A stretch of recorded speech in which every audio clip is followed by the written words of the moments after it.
Brought to you by Elea Natural Vitamin E, new best ever Sunsilk, and Coffee Mate.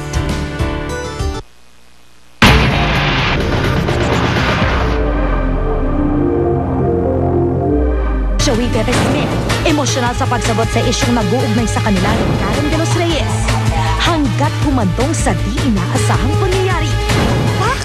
Sa Star Talk kahapon, isang emosyonal na Pepe Smith ang nakita habang pinabubulaanan ng isyong nagkakamabutihan na daw sila ng survivor castaway na si Karen de los Reyes.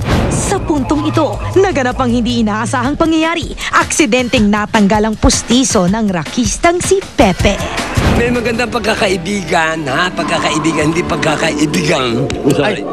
Oh, nakita niyo naman ang ebidensya mula mismo sa bibig ng rakista. But it wasn't just one, but twice. Pero lang, pag naguno ang mundo, kaming dalawa lang nasa island. Anong say nyo? Nakakahulog pa nga, hindi ba? Pero heto talaga ang pack. As in, pinakaabangang kumpirmasyon mula mismo kay Joey Pepe Smith. Oo nga, nasa galit yun eh. Susunod, papapako ko na yung aking pustiso. Ang pustiso ng icon of rock and roll, hindi kasing tatag ng rock, kaya ito, nag-roll.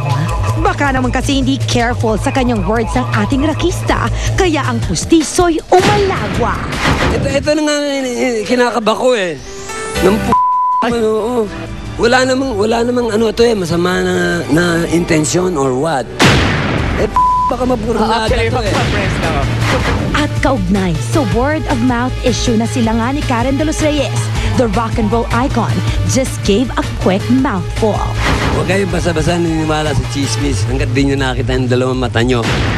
Tama, pero kami paniwalang-paniwala na nahulog nga ang inyong postiso dahil sa ebidensyang kitang-kita ng dalawa naming mata. Ha! Rock and roll mga kaibigan. Pa!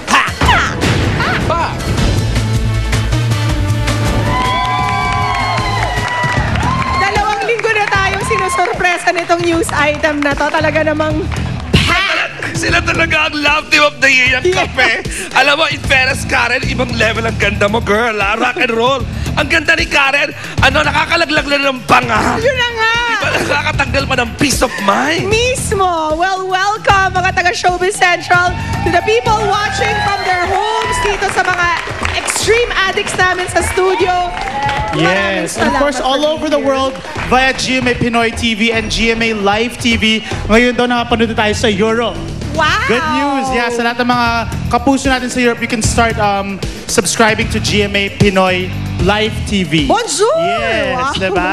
And of course, sa DZBB listeners. And Sweet, alam ko, nabasa ko yung sa Facebook mo na back-to-back movies ka daw ngayon. Congratulations. Sobrang busy, wala pa po akong tulog mga kapuso. Kaya pa umanhina, medyo okay, natutulala, natatawa ng bonggang-bongga. Kasi naman, ito naman Showbiz Central, talagang unang salvo yung kape, ang aking favorite love team this year. Ito yung nakakagising talaga. Oo, nakakaloka. Oo, correct. Ang isa po ako sa mapalad na magkakaroon ng dalawang pelikula sa darating na Sa Metro Film Manila Film Fest! Festival. Wow! Shake, rattle, Magandang roll. Pasko ni Sweet! 12, ayan. At ang Super Inday and the Magic Bibe, tampok po si Miss Marian Rivera. Ang inyong lingkod po ang Magic Bibe. Ang bongga, di ba? Pia Mon. Dati si Marisol Soriano ang Super Inday, ngayon si Marian. Dati ang Magic Bibe si Aisha Sigera, tomboy. Ngayon naman bakla ako. I love it. I like the parallels. At parehong, ang pelikulang yan, parehong handog sa inyo ng Regal Films sa December 25 na po. Panoodin po ninyo ng bongga. And meron tayong Nakausap po na rin update. si Marian. Super Inday mismo kay Marian Rivera. Antabayanan po niya mamayang unang silip kay Super Inday. But full of accomplishments ang ating mga Showbiz Central hosts talaga. Si Raymond naman was lucky enough to be featured in Star World Oo nga. as the creative Social. director Ano ba yung of feature Francesca na sa Star Parr's World? music video. No, yung sa Star World, iba naman yun. Yung sa Star World was for Preview Magazine. Okay. They follow the editors of Preview Magazine, so it was shown all over Asia. So sa November 16, yung pangalawang episode ko, you can catch that in Star World. And yung kay Francesca Parr Separate naman yun. Ikaw ang creative two different director. things. Sa Yeah. MTV, daw ni Francesca na si Bianca King ang nag-direct. Bianca King is the director, and then I was in charge of the creatives. Xander Angeles is our cinematographer. So it's a napakaganda nung people behind Francesca's first music video at ang leading man niya sa video walang iba kundi si Richard Gutierrez. Yung kamukha mo. Abongga!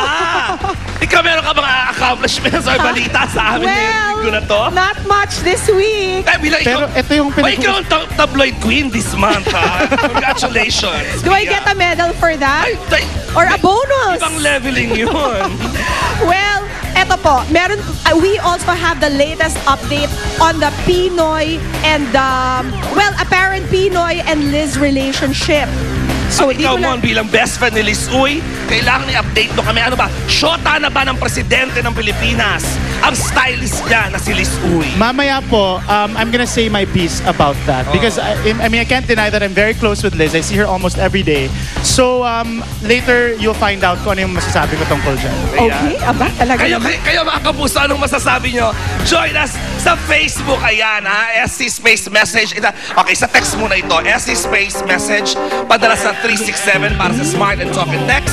At 2344 para naman sa Globe, TM and Sun. Yung sa Facebook, ayan. Doon kayo sa Facebook fanpage namin through showbizcentral.gma@gmail.com. There you go. At napakadami nating stories this afternoon. Michelle Madrigal live. Pinaplastic lang ba siya ni Aubrey Miles? Alam mo yun ang gusto ko. Ikaw Sa Survivor, Please oo. tanungin mo naman kasi grabe naman. Yung Parang- ginawa daw sa kanya. Hindi, tsaka nakikita, yun ang maganda kaya I love tong Survivor Celebrity Edition na to. Pinapakita talaga yung, na iba yung sinasabi harap-harapan, iba yung sinasabi pag hindi nakaharap yung mga Pag mag-isa lang mga sila sa kalaban isla. nila. Oo. Correct. So yun, tatanungin natin si Michelle kung pinaplastic lang talaga ba siya ni Aubrey. Di ba? Aha. At meron po kaming isang exclusive story about a sexy actress who is wanted for carnapping. Ay, Wow. nakakaloka yan. Naku po, eto pa ang dapat ninyong abangan sa Anatomiya ng Intriga, a Showbiz Central special. Buti na-pronounce ko yun, ano? Anatomiya.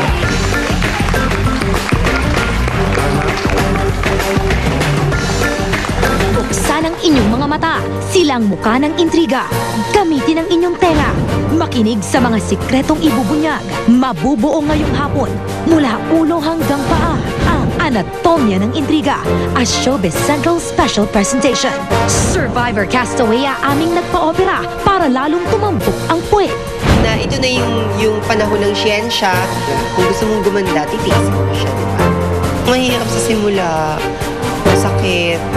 Ang dahilan at sakit na kanyang tiniis. Exclusive!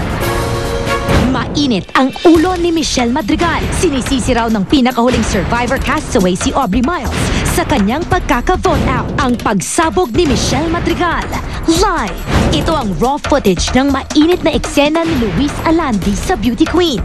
Tulad ni na Iza, Lovie, Maggie, Iwa at Katrina, talagang pinag-usapan ang pagsuot ng swimsuit sa nasabing teleserye. Hindi raw nagpahuli ang kapusuhan, kaya nga ba nagkailangan raw sa set ng rumampang naka-trunks lang si Luis Alandi. Ang kwento sa paglalantad ni Luis ng kanyang mga muscle. Live! Tutukan ang eksklusibong one-on-one interview ni John Lapus kay Marian Rivera. Anong mga sikretong ibubunyag sa likod ng kanyang matatamis na ngiti? Kamao ni Freddy Aguilar, lumapat sa mukha ng Koreanong fan na nag-request daw na awitin niya ang kantang Anak. Kaya paglabas ko, nakita ko siya nakatayo dyan. Sinuntok ko. Sinuntok ko talaga siya. Sinuntok ko talaga. Sabi ko, I told you not to make trouble in my place. Ang detalye sa likod ng pagbubuhat ng kamay ng Pinoy music legend laban sa foreigner, aaminin mismo ni Ka Freddy. Sa gitna ng sunod-sunod na paninira, iisa at matatag ang loob na ipinagtatanggol ng mag-asawang Raymart Santiago at Claudine Barreto ang kanilang pamilya. Ay, sobra. May days pa rin na hanggang ngayon iniiyakan ko. Kasi masakit. Sobra. Claudine at Raymart magsasalita na sa kauna-unahang pagkakataon. Tutukan din ang eksklusibong pagbubunyag ni na Augie at Regine tungkol sa kare-release lang na pre-wedding photos nila. Susunod sa Showbiz Central, ang #1 source ng exclusive chika. Maaasahan, mapagkakatiwalaan, makatotohanan, hindi pang chichenis lang. Break na ba si Noynoy at Shalani? At ang stylist ni Noynoy na ex-girlfriend ni John Lloyd Cruz na si Liz Uy na raw ang bagong girlfriend ng Pangulo? Ang full report, susunod na. Susunod na rin ang nakagugulat na balita tungkol sa mata ni Rocco Nacino. Maaari raw mabulag matapos masapok ni Suzuki. Baka na-detach yung kung ano man mangyari sa mata ko. Tsaka for one day, parang medyo cloudy. Tinutudo ko talaga yung suntok talaga kasi sobrang pagod na din.